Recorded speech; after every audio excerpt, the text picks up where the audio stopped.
मुंब्र्यातला खचलेला bypass आता राजकारण्यांच्या निशाण्यावर आहे। या वाहतूक कोंडीवरून आता राजकीय कोंडी करण्याचे प्रयत्न सुद्धा सुरू झाले आहेत, पण या वाहतूक कोंडीत अडकणाऱ्यांची सुटका केव्हा आणि कधी होणार, कोणाला ठाऊक।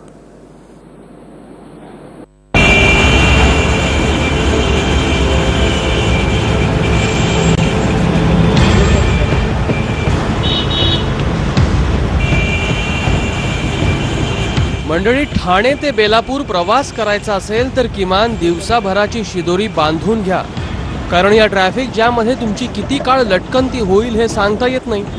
मुंब्रा बायपास खचला, वाहतूक ऐरोली मार्गे वळवली आणि त्याचा थेट परिणाम ठाणे बेलापूर रोडवर झाला। जेएनपीटीहून जाणारे कंटेनर, गुजरातच्या दिशेने जाणाऱ्या मालवाहू गाड्या या सगळ्यांचा वेग कमालीचा मंदावला आणि त्यांच्या मागे रोज या रस्त्यावरून प्रवास करणाऱ्या चाकरमान्यांचा खोळंबा झाला। जी काही परिस्थिती त्या बायपासची दिसते ती काही फार चांगली नाही, त्यामुळे त्या बायपासचा परत पुनर्सर्वेक्षण करावं, तिथे नवीन काहीतरी टेक्नॉलॉजी आणून ते सुस्थितीत करावं। तोपर्यंत त्या बायपासचा वापर करू नये अशी माझी स्पष्ट मत आहे आणि पहिल्यांदा तो टोल बंद करावा। खरं तर मुंब्रा बायपास हा अवजड वाहतुकीच्या दृष्टीनं सोयीचा, पण मुसळधार पावसानं आपला रंग दाखवला। डोंगरावरचं पाणी रस्त्याच्या खाली मुरलं आणि 24 तारखेला रस्त्या शेजारचा भराव आणि संरक्षक भिंत वाहून गेली। 10 बजे से थोड़ा हल्का हल्का धंसना शुरू हुआ इधर से।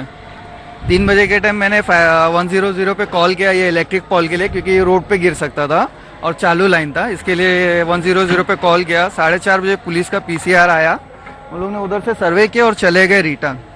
उसके बाद 6:30 बजे दीवार गिर गया। 6:30 बजे दीवार गिरने के बाद में वापस से मैंने कॉल किया, जब ये 7:30 बजे के टाइम पूरा मट्टी आहिस्ता आहिस्ता नीचे सरकने लगा। हा बायपास तयार करणारी अटलांटा कंपनी आणि MMRDAनं या रस्त्यातल्या कामातला मलिदा वाटून खाल्ल्याचा आरोप मनसेनं केलाय। आता आम्ही यांना 8 दिवसाची मुदत दिलेली आहे। टोल तर आम्ही यांना वसूल करून देणार नाही। जर रस्त्यांचं काम पूर्ण झालं नाही आणि यांनी टोल वसुली चालू केली तर महाराष्ट्र नवनिर्माण स्टाईलमध्ये इथे पुन्हा एकदा आंदोलन होईल। आधीच सायन पनवेल मार्गाचं नूतनीकरणाचं काम, त्यात पाऊस, अगणित खड्डे आणि त्यात मुंब्रा बायपासच्या खचण्याचं संकट, याचा थेट परिणाम ठाण्याच्या वाहतुकीवरही झालाय।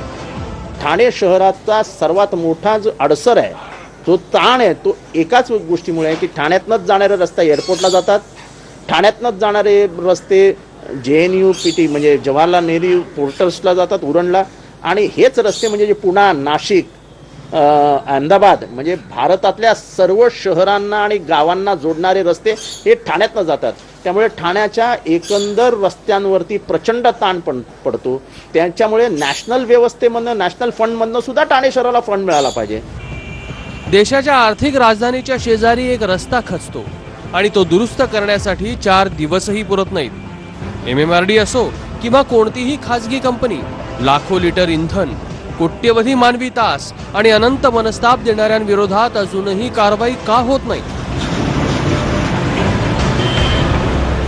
नवी मुंबईहून विनायक पाटीलसह मनोज वाजपेयी, ABP माझा, ठाणे।